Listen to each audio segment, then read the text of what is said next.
The following program was provided by an independent producer solely responsible for its content.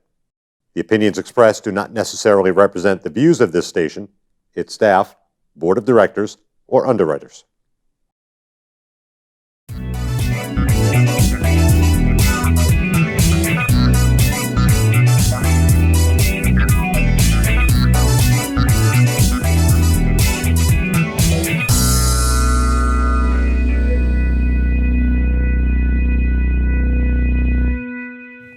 Well, hello. This is Karen on the Chic Chattin hour. And today I have with me Gina Castiello, our conservative nana. And I'm so delighted to have her come join us today and tell us what's going on in the schools.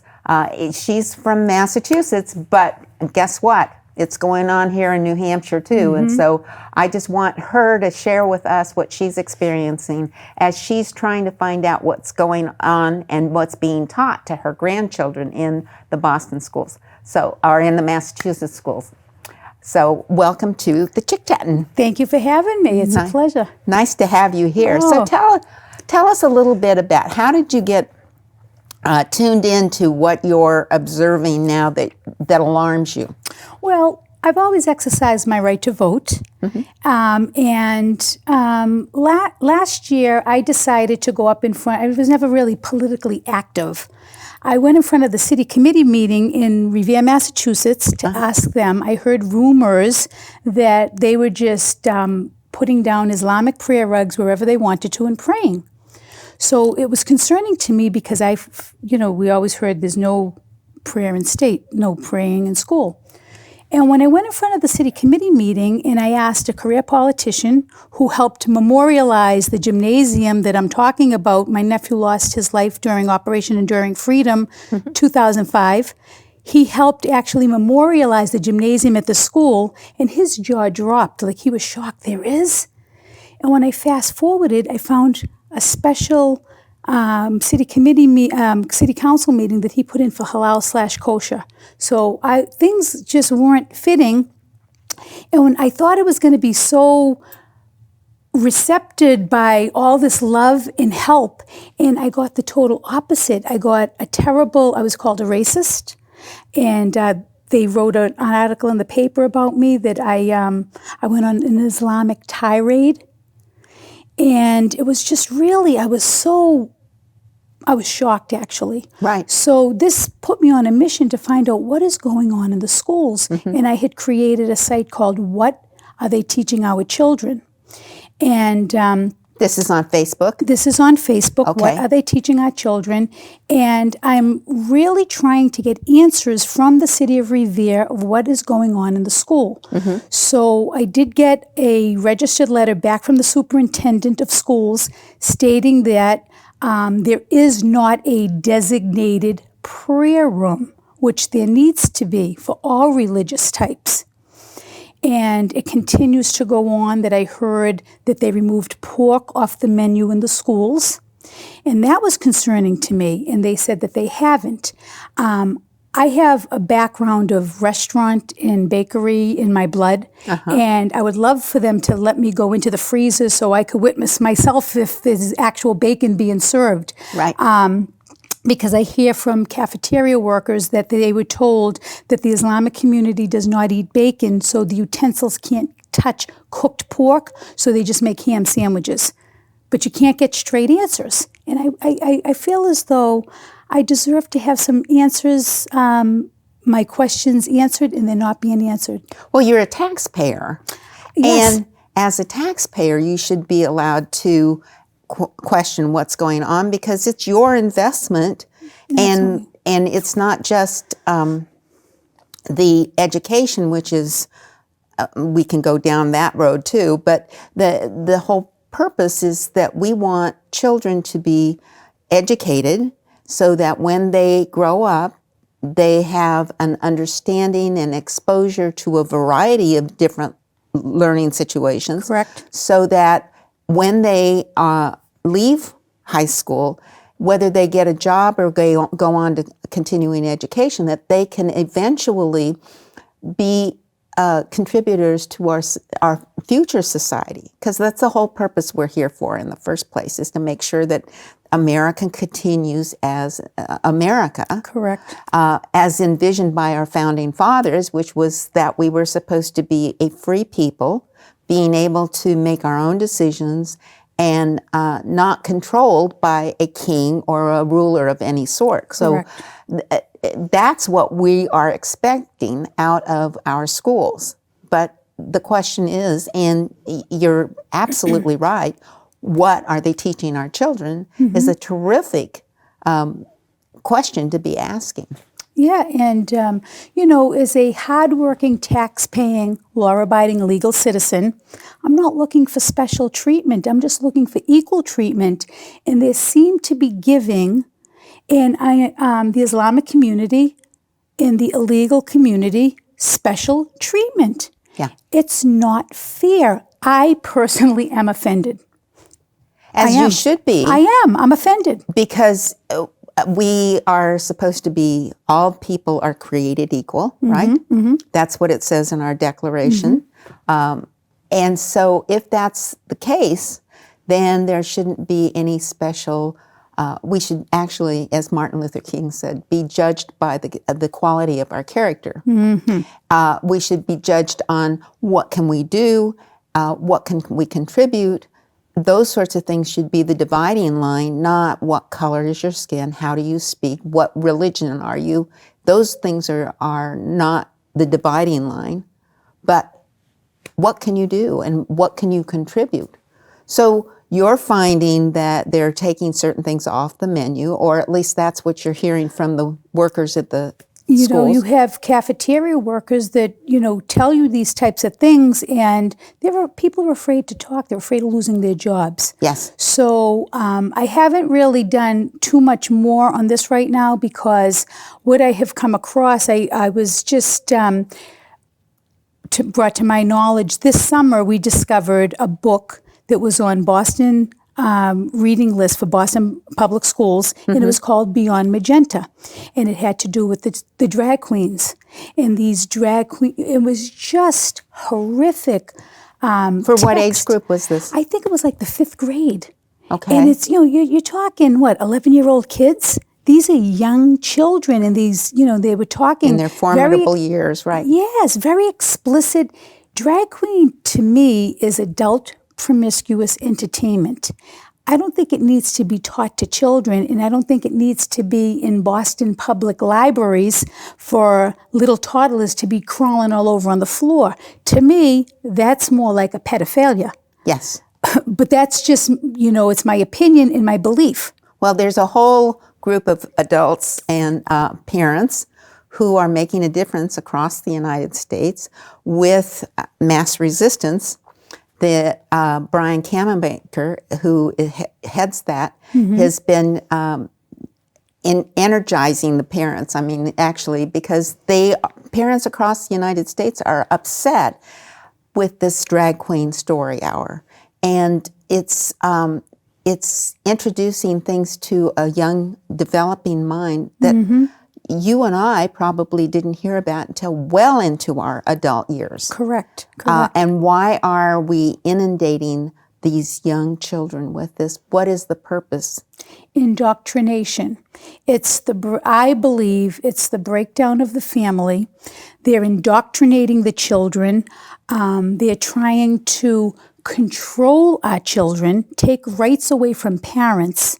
And the way that I see it, I know that I might be jumping around, but the Islamic community marry young girls. We receive First Holy Communion. They're getting married at 9 years old, okay? That's pedophilia. I happen to be Catholic. I love the traditions of Catholicism. We're going into our holy season here with Easter. The Pope that we have wants to merge Christianity and Islam by the year 2020, 2022. And he wants it to be called Chrislam. And I think about this, and you hear about all these priests that took advantage of young children. It's pedophilia. So this is a marriage. It's Christianity and Islam, Chrislam. This is not correct. This is not good. I'm not an expert on it. I'm just a grandmother, home cooking. I made cookies for you. It's just not fitting right. So I feel as though I have to help other people like me understand what's going on and let them know how important they are to say something, because I am making a difference in Revere. And So you're actually encouraging people to have the courage to step forward and say something. Absolutely. I mean, we have this where with drugs and with the terrorists and so forth. The saying is to, if you see something, say something. Right. The same thing is applying to our schools. You've seen something that's going on in the public school that alarms you, then it's only right that you should start asking questions and trying to find out what's going on. And in doing so, by putting up a Facebook page of what's going on in our schools, you're encouraging others to ask the same question. Absolutely. And to talk about it. And when we do talk about it and communicate with one another, we find out that we agree that there's something wrong going on, which is, I agree with you, because this has been something that I've questioned all along. My first introduction was when I was sitting at a meeting, an informational meeting about the high school, the brand new high school. And the lady next to me leans over and says, "Is it true that sex education at the high school is going to be taught to my son by the lesbian?" I'm going, oh my gosh. I just moved into this community because I thought the schools were really, really good. And I was totally dumbfounded. I had no way to go. And the gentleman sitting next to me, who happened to be the superintendent of schools, said, "You need to attend the school board meeting next Monday when they're going to be introducing the sex education materials." Well, I got to this meeting that was absolutely, the room was full, standing room only, of parents, of grandparents, of just taxpayers. And we found out that not only had the books been purchased, the teachers had been educated, trained, the sex education program that was supposed to be being introduced had already been started and implemented in the school. And in fact, it was the lesbian that was teaching this woman's young son sex education. Now, isn't that sad that they have to label? See, what's happening is, and we can talk about this, there's a lot of the curriculum that's being taught, it's being pushed by the LGBT community. And I'm a registered electrologist. I've been working on the transgender community for 25 years. I have friends and family that are gay. They're human beings. And I don't have to label them. Right. However, I think the community, the LGBT community, is taking advantage of and pushing this in our schools. Now, you'll say, is there a high school student that's having a gender identity crisis? It happens in the real world. They should be able to go to their guidance counselor, and they should have an outreach program for these particular kids that are suffering with this.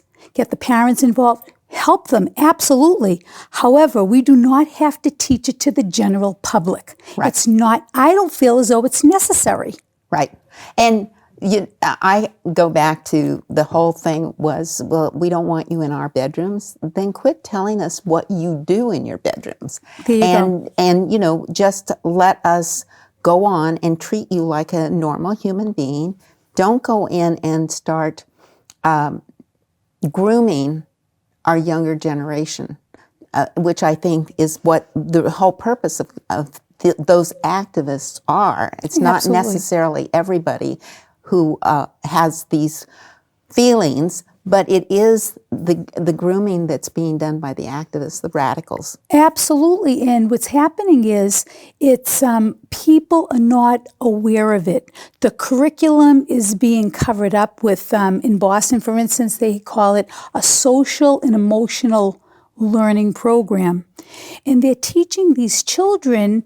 It's part of the sex education, and we don't need to teach them about their feelings and about that they, yes, we want our children to grow up and have a good self-esteem of themselves. Right. But we don't need to teach them about these feelings and to teach them about gender neutral. It's like they're focusing on that rather than actually focusing on the academics and teaching them, Absolutely, that they're how to think and how to look at two sides of a situation. Critical thinking. And think about, okay, what are the values here? What's being said? Taking some literature, one type of literature, and comparing it to another type of literature, and saying, what are you hearing out of this? Mm-hmm. Instead of analyzing that, we're instead saying you have to learn about this. And it used to be, what do you think? Now we say, what do you feel? It's really, really crazy. And it's a very specific piece.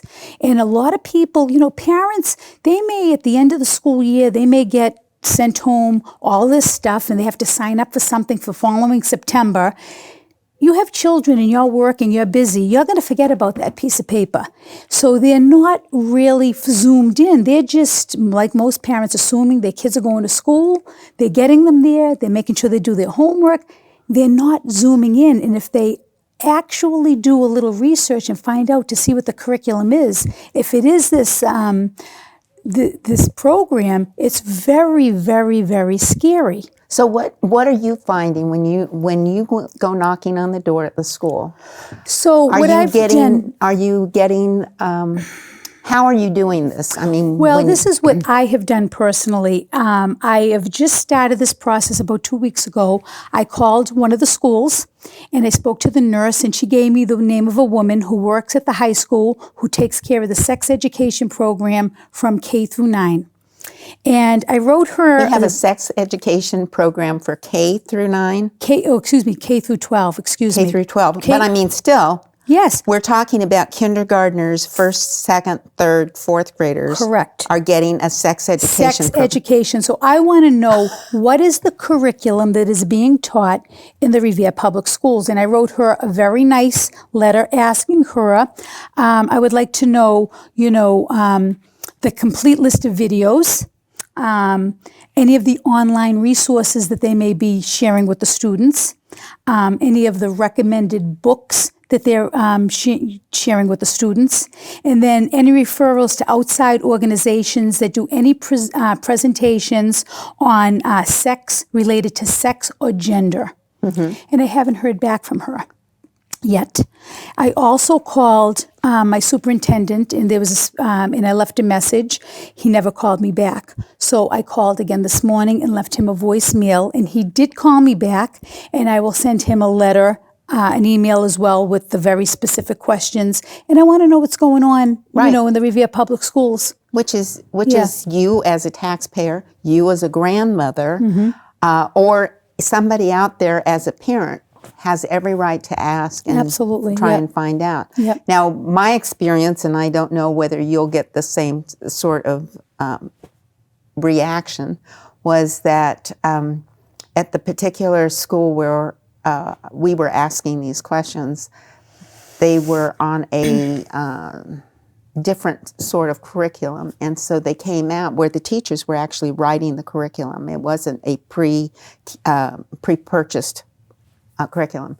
They brought out a what do you call them when the roller thing, the trays with mm-hmm. that they use in the library with all of the books mm-hmm. on them, right? They brought that out. They brought out newspapers and magazines, several of them. And when you tried to get them to explain to you how they used these, well, it's up to the teacher, and the teacher may draw from this or they may draw from that.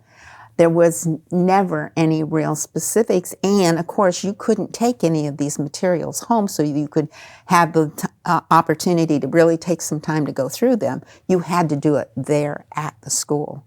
So it was very difficult to try and find out some of these things. I'm gonna really hone in on this, and I found that dealing with trying to find out with the prayer rooms in the schools and the pork issue in the schools, I don't get a lot of my questions answered. They answer them, but that's it. They will not talk about the superintendent said there will be no further discussion about this topic. It's interesting because there is an awareness now that it is legal to pray in schools. Mm-hmm. And like here in New Hampshire, there's actually a law that says that a time must be allowed for the children 5 minutes before the start of academics is supposed to be allowed, set aside for a child to be able to pray. They don't tell you how they're supposed to pray or if they're supposed to pray, but that time is supposed to be allowed for the child. I know of probably none of the schools afford that to the children, even though it's a law that it should be there. Well, so I'm, and I think it's interesting that you're talking about a prayer room, and yet if you wanted to go in and have prayer time with the students, or the students wanted to generate that time, in all likelihood they'd be denied. Well, my concern is, in the Islamic community, there is nothing above Allah. So I would think that if there was a designated prayer room, the Islamic community would not like that very much. Mm-hmm. So I think this is part of maybe the resistance. I'm really not sure, but I will find out because I'm not stopping. We are in America, and America is just everybody from all over the world. Right. And we come here and assimilate. We have American laws. Sharia, Islamic law, should not be we should ban Sharia. And this is all Sharia adherent type of things that are going on in our schools. Mm-hmm. If they have to pray, I could respect that. We don't need to make special accommodations for food, and there should be a common area for all religions. Right. And this is what I believe we should do. We should have all equal treatment and not special treatment. Mm-hmm. And I'm very, very, very serious about how I feel about this. And it has nothing to do with hate, because if anybody knows me, I love everybody. Yeah. I really do. That's just the type of person I am. And I think there are a lot of politicians who believe the way that I believe. However, they're not standing up for the American agenda. They're going with supporting the anti-American agenda. And it's frustrating. Yeah. Very frustrating. It is very frustrating. Yeah. But you need to have the courage to stand up. And that's what you're saying is take the time to go find out and investigate, and also when you find something, don't be afraid to talk about it. Well, Karen, they've been trying to suppress our First Amendment rights. So people are afraid to talk because they write these ads in the paper about you, and they call you names. I've had a city councilor, he told me I was a special kind of stupid and a psychotic. That's what he called you. I on Facebook. Yeah, imagine typing that on Facebook, telling your constituent, because you asked him, why did he put in for special accommodations, and he calls you a psychotic? I mean, this is the man that I've been voting for many, many years. Yeah. So people are afraid to talk. Right. Well, I will tell you, after losing, I know I'm jumping, I lost my 36-year-old son who suffered with mental illness and addiction. And this is another piece of why I got very political and I have to share my story, is because I don't care what anybody thinks of me. I know who I am, I know what I stand for, and I really feel as though I am being truthful. I'm a truth teller. Right. I want to bring it to the light. Right. I'm not a holy roller. I'm not perfect. I'm an everyday average Joe woman. Right. And I think we should, this is our country, and there's nothing wrong with being proud and really caring. And the older I get, I think about all the things I've learned, and it's like, yeah, home of the free because of the brave. Right. People are taking their freedom for granted. This is not Democrat versus Republican. This is freedom versus communism/Islam. This is serious. Yes, it is. And I got accustomed to using things like toilet paper and eating, and I want to continue that. I thank God we have our president. I feel as though he's like a blessing from up above, divine intervention. Right, right. Absolutely. Yeah. And we have to, the founding fathers said, the price of freedom, if we want to continue to be able to take care of ourselves and do the things that we want to do and be our own boss, then the price of freedom is eternal vigilance. And so when we see something that's wrong, we have to be willing to say something. But don't say it just without thought. Take the time to investigate, do your research, and then formulate your own opinion. You're an intelligent person, and you have every right to say what you're saying. Mm-hmm. That's our First Amendment, was freedom of speech. Right? And it's very, very disheartening when you speak to people in your community that are on, that are elected officials, and you say, this is going on, and they go, I know. You know, but you're not doing or saying anything? Appalling to me. Yes. What that's telling me is I have my job, it's nice and cushiony, and I'm going to keep it that way, and I'm not going to make any waves. Well, I don't want to make any waves. I just want to be represented as a hardworking taxpayer. That's all. And Gina Casteiello, yes. Thank you for joining me on the Chic Chattin hour. Yeah. The hour is over already? The hour is, our 30 minutes is over already. It's goes very, very quickly when you're having fun. Your information is wonderful. I encourage people to be sure to go to what are they teaching your children? And I'm sorry, Massachusetts Informed Parents on Facebook by Mary Siegler. I'm sorry, I thought we had another half hour. Join her group, Massachusetts Informed Parents. Great information about the sex education that's being taught in the schools. Well, thank you. Okay. And I'm sorry I forgot about that as well. This has been Karen and Gina Castiello. The preceding program was provided by an independent producer solely responsible for its content. The opinions expressed do not necessarily represent the views of this station, its staff, board of directors, or underwriters.